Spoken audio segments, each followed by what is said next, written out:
વાગ્યા આપણી પાસે કયા કયા ઇમરજન્સી નંબર હોવા જોઈએ કે જે ક્રાઇસિસમાં આપણને યાદ નથી આવતા. 100 એટલે પોલીસનો નંબર, એ તો તમે જાણો છો. 101 એટલે ફાયરનો નંબર. 102 એટલે ફ્રી એમ્બ્યુલન્સનો નંબર. 102 અને 108માં શું ફરક છે? ફ્રી એમ્બ્યુલન્સ એટલે 102 અને ઇમરજન્સી એમ્બ્યુલન્સ એટલે 108. આ બંનેને કન્ફ્યુઝ કરવાની જરૂર નથી. તમારે માત્ર એમ્બ્યુલન્સની જરૂર છે, પણ એના માટે એકદમ અર્જન્સી નથી તો 108ને ડિસ્ટર્બ ના કરશો. એની પાસે વધુ પ્રાયોરિટીમાં ઘણા બધા કામ હોય છે. આ સિવાયના ઘણા બધા એવા નંબર્સ છે કે જે આપણી પાસે નથી હોતા હાથ વગા. જેમ કે કોઈ પણ સિનિયર સિટીઝનને ક્રાઇસિસમાં મદદની જરૂર હોય તો 1091 1091 એ નંબર છે કે જેને તમે ડાયલ કરી અને આપણા દેશની અંદર મદદ લઈ શકો છો. 1091 અને 1291 આ બે ઓપ્શન સિનિયર સિટીઝન માટે છે. કોઈ બાળકો ડિફિકલ્ટ સિચ્યુએશનમાં હોય તો બાળકોને આ નંબર ગોખાવીને રાખો, 1098 1098.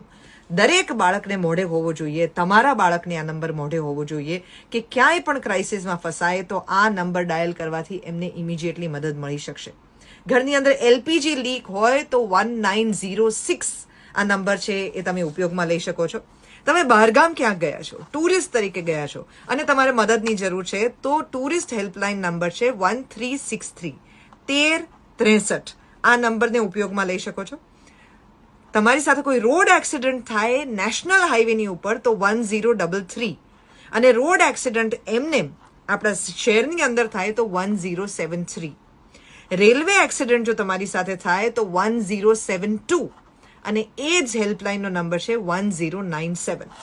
માની લો કે આમાંના કોઈ જ નંબર્સ તમને યાદ નથી રહેતા, કોઈ ઇમરજન્સી નંબર તમને યાદ નથી, તો આપણો એક નેશનલ ઇમરજન્સી નંબર છે કે જે કોઈ પણ પ્રકારની ક્રાઇસિસ, ફાયરની જરૂર હોય, એમ્બ્યુલન્સની જરૂર હોય, પોલીસની જરૂર હોય, કોઈ પણ ઇમરજન્સીની અંદર કામ લાગી શકે એમ છે.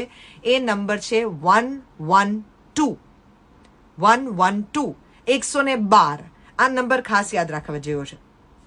આજે આ બધું મને યાદ આવ્યું છે કારણ કે એક છોકરીએ હમણાં અમદાવાદની અંદર પોતાની સાથે થયેલા ડોમેસ્ટિક વાયલન્સમાં ક્રાઇસિસમાં અભયમનો નંબર યુઝ કર્યો 181 અને એણે એની પરથી પોતાના માટે મદદ મંગાવી. આ નંબર એને યાદ હતો એટલે એ પોતાને મદદ કરી શકી. તમારા ઘરમાં પણ દરેકે દરેક વ્યક્તિને જો આ નંબર યાદ હશે તો તમે તમારા ઘરના લોકોને, તમારી પોતાની જાતને ક્રાઇસિસમાં મોટી મદદ કરી શકશો. Save this.